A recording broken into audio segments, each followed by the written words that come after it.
কারণ তারেক রহমান সাহেবকে এই যে 17 বছর ধরে দেশের বাইরে রাখা জোরপূর্বক মুসলেকা লিখিয়ে, যারা রেখেছিল, যারা এই মুসলেকা লিখিয়েছিল তারা কিন্তু মোটামুটি ইতিহাসের রাস্তা কুড়ে নিক্ষিপ্ত, এবং তাদের মাধ্যমে যিনি ক্ষমতায় এসেছিলেন, যিনি 15.5 বছর 3টি ভুয়া নির্বাচন করে দেশ শাসন করেছেন, পরিচালনা না দেশ শাসন করেছেন, আমাদের সবাইকে বিভক্ত করেছেন, সংঘাত সৃষ্টি করেছেন এবং শেষে খুন খারাপি করে দেশ ছাড়তে বাধ্য হয়েছেন।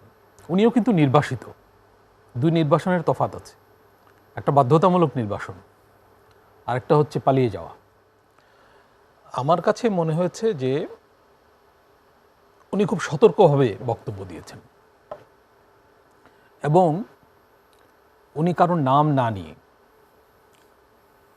বাংলাদেশে এই মুহূর্তে যারা মানে নানান রকম কর্মকাণ্ডে লিপ্ত, নানান মতলব থেকে, তাদের উদ্দেশ্যে কিন্তু বার্তা দিয়েছেন।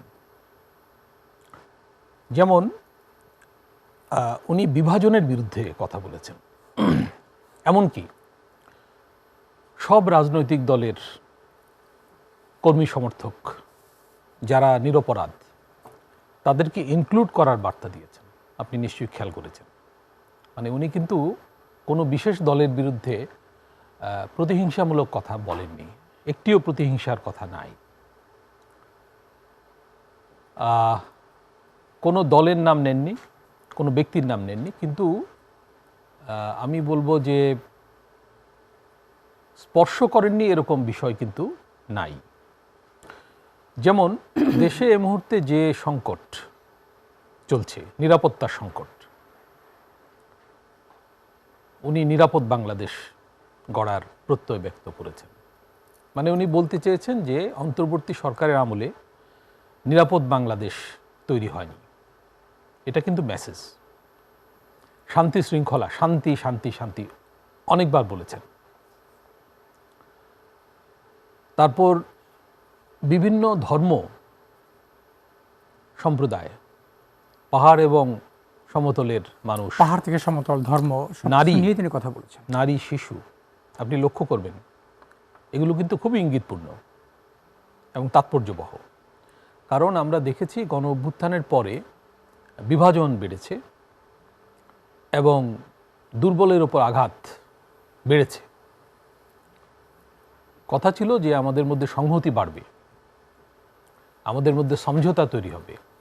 আমরা যারা কোনো অপরাধ করিনি, আমরা হয়তো বিভিন্ন দলে বিভক্ত, বিভিন্ন মতের মানুষ, কিন্তু যারা কোনো অপরাধ করেনি, যাদের কোনো ফৌজদারি অপরাধ নাই, সেরকম উল্লেখযোগ্য আর্থিক অপরাধ নাই, তাদেরকে তো ইনক্লুড করা দরকার ছিল। তাহলে আমাদের একটা মানে সমৃদ্ধির দিকে যাত্রা, সমৃদ্ধি মানে শুধু অর্থনৈতিক সমৃদ্ধি না, গণতান্ত্রিক মূল্যবোধের দিক থেকে সমৃদ্ধি, সেই দিকে যাত্রা আমরা করতে পারতাম। আমি তার বক্তব্যের মধ্যে রিকনসিলিয়েশনের প্রবণতা, রিকনসিলিয়েশনের বাংলা কি করবেন আমি জানি না, সমন্বয়, হ্যাঁ, মানে পুনরায় বন্ধুত্ব স্থাপন বা একত্রীকরণ, এই প্রবণতা আমি দেখেছি। উনি শব্দটা বলেননি, কিন্তু বার্তাটা, তার বার্তাটা ছিল। তিনি বলছেন যে একজন সন্তান যখন মায়ের কাছে থাকে, উনি মায়ের কথা বলেছেন। আপনি ঠিক ধরেছেন যে মা যেভাবে একটা দেশকে দেখতে চায়, সন্তানদের মধ্যে কোনো বৈষম্য সাধারণত উনি করেন না, হয়তো মাইনর বৈষম্য করেন, কিন্তু মেজর কোনো বৈষম্য করেন না। তো সেই ভূমিকায় উনি অবতীর্ণ নিজেকে করতে চেয়েছেন বা দেখতে চেয়েছেন। উনি কিন্তু একটা রাষ্ট্রনায়কোচিত ভাষণ দিয়েছেন আজকে। ভাষণ বলি বা বক্তৃতা বলি, যাই বলি, আমি তো মনে করি এটা ভাষণের চেয়ে বেশি। কারণ আল জাজিরা বলছে যে 50 লাখ মানুষকে জড়ো করার পরিকল্পনা বিএনপির ছিল। আমি একটা ফটোকার্ডে দেখলাম, ফটোকার্ড বিশ্বাস করা একটু মুশকিল, তারপরও দেখলাম যে 1 কোটি সিম রাজধানীতে ঢুকেছে। তো প্রত্যেকের যদি 2টা করে সিম থাকে তাহলেও 50 লাখ। আমি যদি অর্ধেকও ধরি 25 লাখ, একেবারে কনজারভেটিভ হিসাব, 25 লাখ লোকের একটা জমায়েত বাংলাদেশে কিন্তু হয়নি। কিছুদিন আগে শহীদ ওসমান হাদির জানাজায় বহু লোক হয়েছে, 10 লাখের বেশি লোক হয়েছে বলা হচ্ছে। আমি তুলনা করছি না, দুটো অবশ্যই ভিন্ন জিনিস, দুটো ভিন্ন বিষয়, ডেফিনেটলি অবশ্যই, এবং এই তুলনা অনেকে করছে, এটা একটা বাজে তুলনা। কারণ ওখানেও বিএনপির লোকজন ছিল, ওসমান ওখানে সব হাদির দলের লোকজন জানা যায় সাধারণ মানুষও ছিল, তাই সাধারণ না? মানুষ। এবং আজকে যে জমায়েত, সেখানেও কিন্তু সাধারণ মানুষ, আমার ধারণা ব্যক্তিগত উদ্যোগে অনেকে গেছে। কারণ তারেক রহমান সাহেবকে এই যে 17 বছর ধরে দেশের বাইরে রাখা জোরপূর্বক, মুসলেকা লিখিয়ে, যারা রেখেছিল, যারা এই মুসলেকা লিখিয়েছিল, তারা কিন্তু মোটামুটি ইতিহাসের রাস্তা কুড়ে নিক্ষিপ্ত। এবং তাদের মাধ্যমে যিনি ক্ষমতায় এসেছিলেন, যিনি 15.5 বছর 3টি ভুয়া নির্বাচন করে দেশ শাসন করেছেন, পরিচালনা না, দেশ শাসন করেছেন, আমাদের সবাইকে বিভক্ত করেছেন, সংঘাত সৃষ্টি করেছেন এবং শেষে খুন খারাপি করে দেশ ছাড়তে বাধ্য হয়েছেন। উনিও কিন্তু নির্বাসিত। দুই নির্বাসনের তফাৎ আছে, একটা বাধ্যতামূলক নির্বাসন, আরেকটা হচ্ছে পালিয়ে যাওয়া। আমি দেখছি মিডিয়াতে সবাই নির্বাসন বলছে, তফাৎ করা উচিত। তারেক রহমানকে নির্বাসনে পাঠানো হয়েছিল এবং উনি নির্বাসিত অবস্থায় রাজনীতি কিন্তু ছাড়েননি, রাজনীতিও তাকে ছাড়েনি।